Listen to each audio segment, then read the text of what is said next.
So think differently. Both these words, they carry a tremendous amount of weight with them, right? When's the last time your boss asked you to think differently? So for me, it started with this idea of, I was curious, what's the difference between being someone who's smart and someone who's intelligent? So for me, someone who's smart, that's a kid who reads lots of books, they can memorize the information really fast, and they always get A's on their multiple choice exams. It's really easy for them. Okay, but being intelligent. To me, being intelligent is if you stuck me in the middle of a maze and you told me to get out. There's no book, there's no map. It's my job to navigate and get out of the situation, right? It doesn't help me that I read plenty of books on it. So, Apple has done this tremendous thing where they said, we're going to talk about chess. So chess talks about being intelligent. And so, there's this idea that people who play chess, they, read their books and they're pros at it.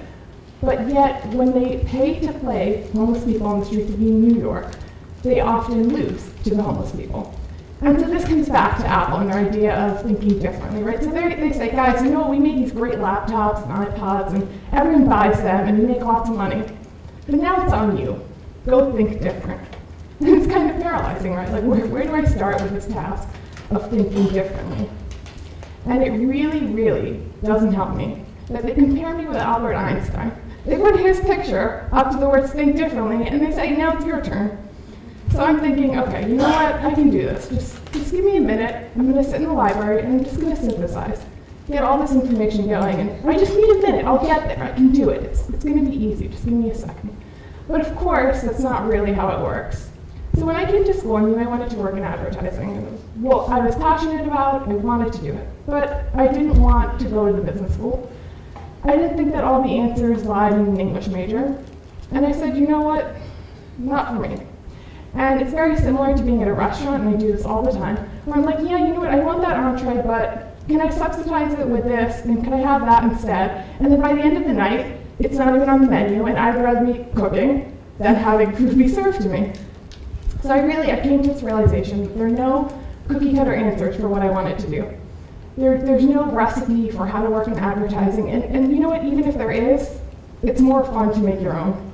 It just adds a little bit of perspective. But it comes at a cost, right? So sometimes I tell people, I made my major in consumer culture, and they look at me and they say, did you just sleep in your dorm room? Because I don't know what that means. And I say, isn't it curious? So we work in this field where we create brands and we create ads, and we're so willing to wear logos on our shirts. And that's not an internal thing, right? Because when we wear a logo, everyone else sees that. So it's a social process. It's something so much more than a brand and an ad. It's something that's beyond that. It's part of our culture. And I also learned to embrace the contradictions. So I work as a social media strategist, and yet I don't have a Facebook.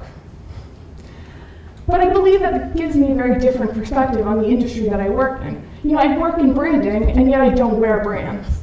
And for me, this goes back to the idea of ownership. And it's this girl with her dolls that she knows her dolls better than anyone else. They don't even mess. And it's kind of that idea with my major, that I know what I want to study better than anyone else, and I know how to get there. And this idea of thinking differently, right? I wish I could go to Barnes & Noble and pick up this book and say, guys, I figured it out, I've got it, everyone can do it, right? But it's not that simple. Everyone has their own path, and there's no manual for this. And it just goes back to this idea and this ad that seems to paralyze people when they see Albert Einstein and they see things differently, and they don't know how to move. And for me, my first step was taking a very, very big risk and rolling the dice a little bit and saying, you know what, I'm going to do my own thing and I'm going to see how it works out. I'm going to make my own major in what I believe encompasses advertising so much more than the bottom line that I could learn in a marketing school. So how does this really help? Well, it helps me navigate. It helps me get a slightly different perspective than everyone else. When someone comes to me with a problem, I can say, you know what, maybe we should look at it this way, right? It's just a little nuanced. And it's funny because we live in this world of branding where kids are always being told, what's your self-brand and what's your elevator pitch? And all this stuff is good and it's important, right? And it's great that Nike's telling us to just do it. But I think what we often forget is that what's really different is our head. And if we want to start thinking differently, we have to start acting differently. Thank you.